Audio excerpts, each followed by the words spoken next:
ওইখানে 13 জন ডাক্তারে ভোট বসে তারপরে তারা আমাদের মানে থেরাপি দিলে যে উপকারটা হবে তার দিকে ক্ষতি হবে। চিন্তা করলাম যে এইভাবে বছর বছর যদি অপারেশন করে তাহলে তো আর্থিক দিক দিয়েও সমস্যা, আর রোগী তো আর কয়বার অপারেশন করা সম্ভব। পরে এর মধ্যে আমি যেমন এই যে আপনার এখানকার ওই মোবাইলে একবার দেখছি যোগাযোগ করে এইখানে একবার আসছি। 6 মাস ওষুধ খাওয়া শেষ হয়েছে। এই যে গত জ্ঞান পরীক্ষা করছি আল্ট্রাসাউন্ড করছি, ওটার এই নেই। আর এই টিমারটা মানে ফ্রিজে পাওয়া যায়, নর্মাল রিপোর্ট আছে।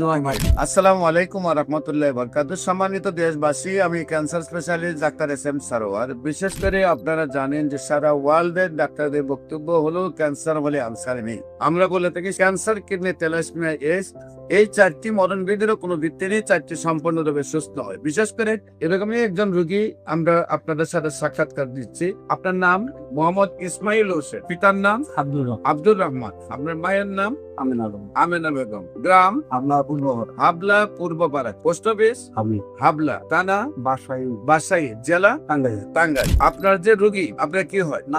নাতিন। আপনার নাতিনের কি হয়েছিল? আমার নাতিনের সর্বপ্রথম 1.5 বছর আগে মানে জ্বর আসে আর কি। জ্বর আসে, চিকিৎসা করলাম গ্রামের ডাক্তারতে, 9.5 টাঙ্গাইল টাউনের হাসপাতালে ক্লিনিকের ডাক্তার যে 8-10 জন ডাক্তার দিয়ে 8-10টা ক্লিনিকে মানে জ্বরের চিকিৎসা। মানে জ্বর আসে, আপনার জ্বর কোনোভাবে যায় না। অলরেডি 8-10 জন ডাক্তার দেখাইছেন, কোনোভাবে জ্বর যায় না। তারপর আপনি কি না সেভাবে এইভাবে 4 মাস শুধু জ্বরেই করছে। তারপরে শুকিয়ে মনে করেন রক্ত কমে গেছে, রক্ত উঠছে। তারপর রক্ত কমে গেছে, রক্ত পড়ছে। হ্যাঁ, ডাক্তারে বলেছে রক্ত বলছে জ্বরে রক্ত বলছে, তাও আবার জ্বর থামে। তাও জ্বর থামে। পরে এক ডাক্তারে যেমনি ওই ঢাকা শিশু হাসপাতালে আচ্ছা আচ্ছা। এবার থেকে সুবার ওইখানে নিয়ে গেছি। ওইখানে ডাক্তারি দিয়ে গিয়া আগে সব বিভুট টুবুট দিয়ে গিয়া তারপর আলট্রাসোনোগ্রামে দিছো না পরীক্ষা। তখন আলট্রাসোনোগ্রাম টিউমার।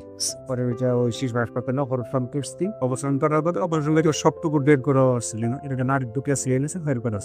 1 বছর পরে আবার মানে ওইটা আগের মতো আবার জ্বর মানে জ্বর আসা থামে না। তারপর শিশু হসপিটালে আসছে, সেখানে টিউমার ধরা পড়ার পরে আপনারা অপারেশন করে, অপারেশন করার পরে জ্বর থামছে, সুস্থ হয়েছে, কিন্তু পুরা টিউমারটা বার করতে পারেন। আবার 1 বছর পরে আবার জ্বর আবার, তারপরে আবার শিশু হসপিটাল আসছেন।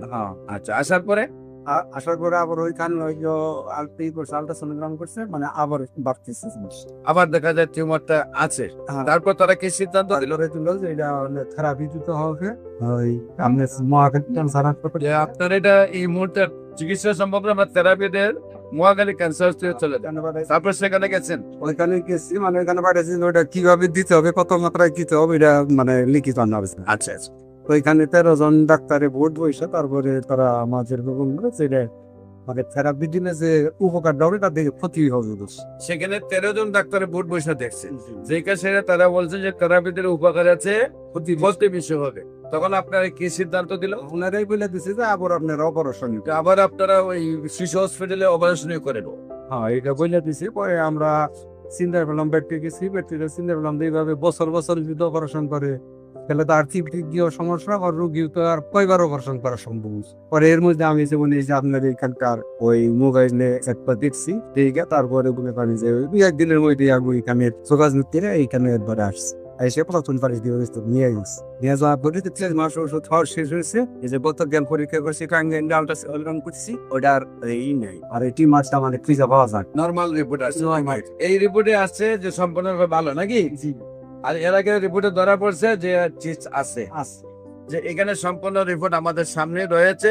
সম্মানিত দেশবাসী, বিশেষ করে ওনার 1 বছর আগে একবার টিউমারটা হয়েছে, সেটা অপারেশন করতে হচ্ছে। আবার 1 বছর পরে টিউমারটা হয়েছে, তখন ডাক্তাররা বলছেন যে অপারেশন হবে না, কেমন লাগবে।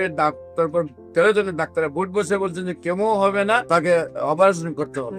তারপর ওনারা আমার কাছে আসছেন, আল্লাহর রহমতে 4 মাস চিকিৎসা হয়েছে, 3 মাস হয়েছে। এখন রিপোর্টে আসছে সম্পূর্ণরূপে ভালো। আল্লাহর শেষের মধ্যে এই সকল কেস সহ মাথার চুল থেকে পায়ের নখ পর্যন্ত যে কোনো রোগী হোক না কেন, হোমিওপ্যাথিকে অপারেশন ছাড়া, কেমোথেরাপি, রেডিওথেরাপি ছাড়া, ওষুধের দ্বারা সম্পূর্ণরূপে সুস্থ হয়। পাশাপাশি যে কোনো প্রয়োজনে স্ক্রিনে দেওয়া নম্বরে যোগাযোগ করার জন্য আহ্বান জানিয়ে শেষ করছি। সবাইকে ধন্যবাদ। আসসালামু আলাইকুম ওয়া রাহমাতুল্লাহি।